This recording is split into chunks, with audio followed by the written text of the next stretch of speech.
অনেক জল্পনা কল্পনার অবসানের পর ওসমানীনগর উপজেলার গোয়ালা বাজার বণিক সমিতি নির্বাচন সম্পন্ন হয়েছে।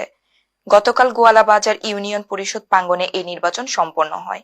ওসমানীনগর থেকে আমাদের সহকর্মী মোহাম্মদ আবু হানিফা জানান, সিলেটের ওসমানীনগরের ব্যবসায়িক প্রাণকেন্দ্রে গোয়ালা বাজারের বণিক সমিতির নির্বাচন 2024কে কেন্দ্র করে অনেক জটিলতার পর আদালতের আদেশে গতকাল শনিবার সমিতির দ্বিবার্ষিক নির্বাচন সম্পন্ন হয়েছে।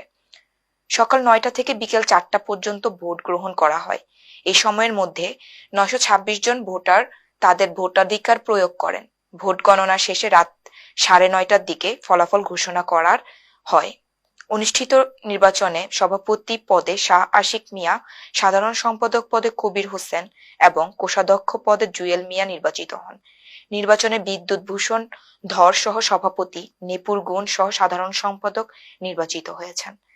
সদস্য পদে নির্বাচিত হয়েছেন অলিউর রহমান, ASM মুরাদ, ইয়াওয়ার আলী, শামীম আহমেদ খান, সজল মিয়া, দিলওয়ার হোসেন, আব্দুল্লাহ শাহ রাজু, নয়ন দাস ও রাজীব কুমার নিজু।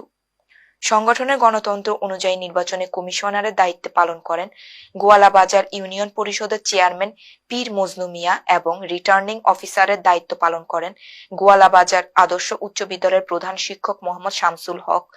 নির্বাচনে সমিতির আহ্বায়ক কমিটির সভাপতি মোহাম্মদ গয়াস মিয়া উপস্থিত ছিলেন। আমরা সাধারণ ভোটারের কাছে চিরঋণী। আমরা সবসময় ব্যবসায়ীর ভালো চাই। আমি নিজেও একজন ব্যবসায়ী। আমরা সবসময় ব্যবসায়ীর পাশে আছি, থাকবো ইনশাল্লাহ। এই কমিটির নেতৃত্বে এই ব্যবসায়ীরা যাতে স্বতঃস্ফূর্তভাবে এবং সবাই মেনে নিয়ে যাতে এই কমিটিকে মেনে নিয়ে যাতে চলাফেরা করে এবং এই কমিটির নেতৃত্ব চলাফেরা করে।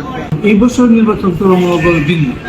তার কারণ হলো এই নির্বাচনকে কেন্দ্র করে নানান ষড়যন্ত্র সংযুক্ত হয়েছে, ভুল বোঝাবুঝি হয়েছে, যার কারণে মামলা হয়েছে। কিন্তু শেষ পর্যন্ত আল্লাহ অবশ্যই সহমত সেই মামলার কাছে আলহামদুলিল্লাহ এবং বর্তমান চেয়ারম্যান যে অত্যন্ত পরিশ্রম ও চেষ্টায় তিনি এই মামলাকে মোকাবেলা করে আজকে নির্বাচনটা দিতে সক্ষম হয়েছেন। আল্লাহ শুকরিয়া আদায় করতাম পারতাম না। এইভাবে বণিক সমিতির নির্বাচন বণিকের জন্মলগ্নটা কি হয়েছে বলে আমার জানা না।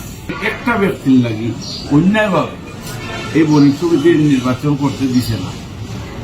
বহুত কষ্ট হয়েছে, কত আজকে আল্লাহ দয়ায় যারা সহযোগিতা করায় আজকে নির্বাচন হচ্ছে, আমি তাদের আল্লাহ দোয়া করি।